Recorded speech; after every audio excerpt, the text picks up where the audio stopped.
Hey guys, FLHTCUI 2000 here. I was listening to some comments that Tom Grisham made about how guns and automatic weapons have been around for 100 years, a little over probably, and that how you could mail order guns up to around the 60s, and then they stopped that, and more gun control. I checked it out, and online I saw that you could order a Thompson submachine gun back in 1925 for $225 mail order, and they'd send it right to your house. So, it wasn't AR-15 or AK-47 or any of the other, you know, quote assault rifles. They're not assault rifles. I mean, could you imagine what people thought when they came out with their first bolt action? Man, they thought, man, now this is a fancy critter here. We can get more shots off. As a year, I've been a gun person for decades. Uh, most of my life, I grew up on a ranch in Texas, and we had guns. They weren't locked up. I mean, my grandfather had a 22, a Winchester 22 octagon barrel rifle. It was on the back porch in the little closet thing there. It wasn't, I don't know what they'd call it, but us kids, we were, when from age 10 and up, we were allowed to go in and ask and borrow that gun and go out hunting with it. I got my first shotgun at 10 years old. My brother and I both got a little 410 single shot J.C. Higgins shotgun. I think Sears from Roebuck sold them back then. And my dad would buy us a box of shells, and we'd split it each week. He'd get 12 one week, and I'd get 13, and I'd get 13 the next week, and he'd get 12. I think he got 13 more than I got 12. He was my older brother and could whoop my butt, so I think that's how it works. You know how big brothers are. But the guns haven't changed. The automatic weapons have been there for over 100 years. Now the style has changed and stuff like that, but still, a Thompson submachine gun back in 1925 would be like, or worse than, probably AR-15 or AK-47 today. And if the guns haven't changed and the gun laws are stricter now than they were then, I mean, you can't buy a gun without a background check. You can't just walk in off the street and purchase one. They call up and they check on you and find out you're a wacko. You're not going to get one. So there's thousands of gun laws on the books right now, and that's not going to stop the type of crimes that are going on. Uh, so if the guns haven't changed, the automatic weapons have been there, automatic rifles, pistols, shotguns. Uh, the only thing left is people's change, people's moral values, their mental status, things like that have changed. There's just an evil in the world, and I think it's worse now than it's ever been. Uh, I could go on some Bible stuff there and it talks about in the end times it'll get worse, but I'm not going to go there. I'm a Christian and I read it and believe it. So and I see it happening throughout the years. Been doing Christianity for 30 something years, so I've been around a while doing it. But most of us have the ability, through the grace of God, in my opinion. Uh, if you don't believe that, that's fine. To resist it. But then there are those like this young man that did this school slaying, this horrific act, that can't. And somewhere in his mind, he just felt that he had to do this. I just don't understand. I mean, most kids like that are a little mentally off, they're kind of like mama boys anyway.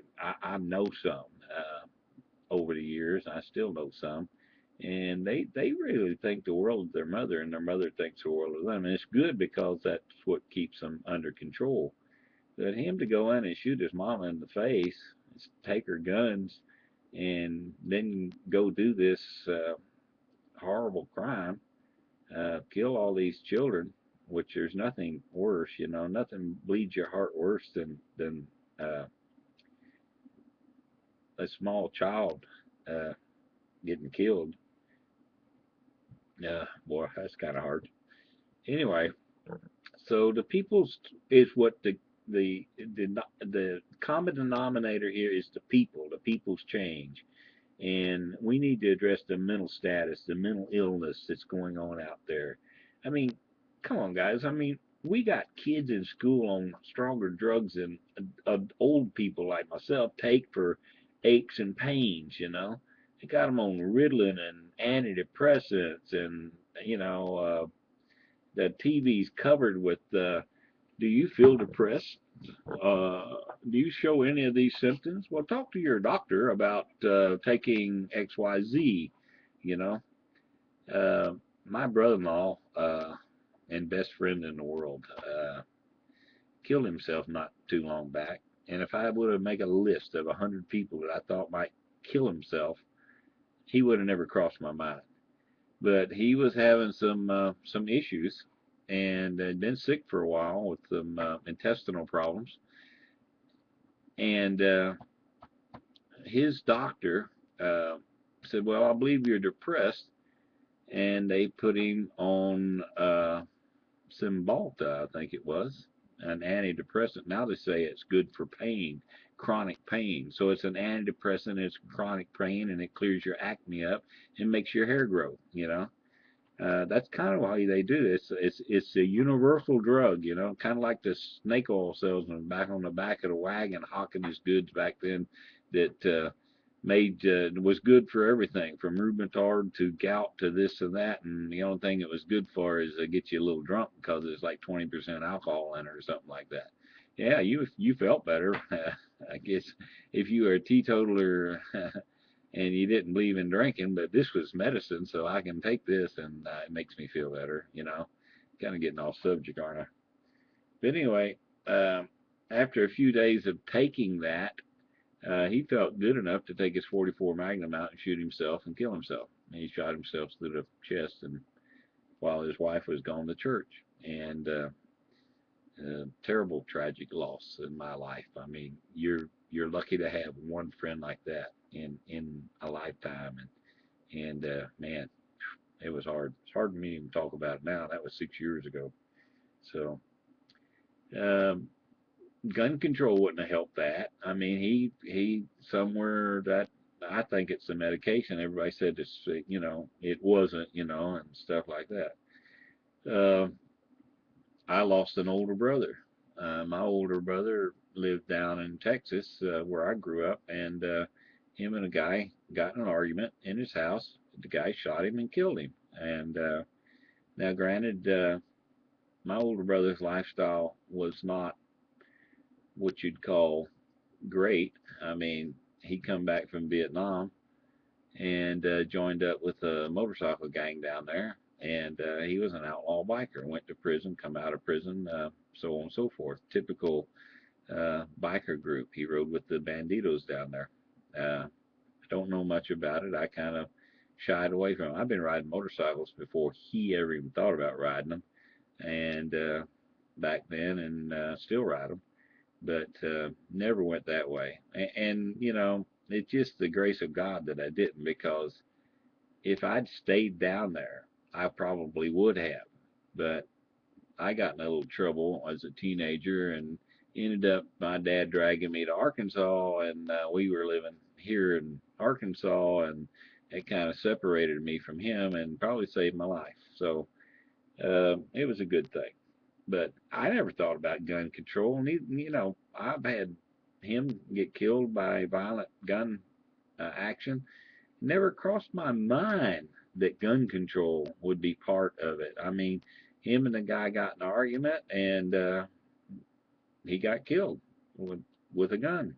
Now, granted, he had a gun also. So I don't know all the particulars behind it, and especially in under those circumstances. But they both had guns, so it was like, you know, one was faster than the other. So it's just sad, you know. That was in '81, so it's been some years ago. But I never would have dreamed about gun control. Never crossed my mind. I never even thought about it until, you know, here lately, and everybody starts talking gun control because people are getting killed and stuff like that. Well, people were getting killed back then. He got killed, you know, and so I've had a gun-related violence affect my life greatly. Uh, you know, from my best friend to my brother, and you know, it's just one of those things. I've been carrying, shooting guns for over 50 years. I've been carrying guns responsibly for over 50 years. I've been carrying with a permit for over 10 years. Uh, Gun control is not the answer. I don't know, you know, I'm not saying I don't know what the answer is, but I think we need to look at the mental status of people that cause this. A lot of people say we need armed guards in the schools. I agree. You know, I'm thinking to myself, you know, I'm retired now, and I'm a pretty good shot, and I've known gun and I've handled guns, and I'd be willing to take the course if they had one. Uh, I've actually volunteered for the Boone County Reserve officers, police officers here for Boone County Sheriff's Department here in Arkansas, and I sent in my application and everything probably over a year ago. I never heard anything from them. They didn't say kiss my grits or I got your letter and you're under consideration or we're not taking anybody right now. I would take the training and volunteer one or 2 days a week, month, whatever it takes. Get a bunch of us guys like that. I mean, I'm pretty good shot, pretty good shape. Uh, you know, uh, I would volunteer to do that if it took training at my own expense and do it to protect our kids. I wouldn't have a problem with that at all.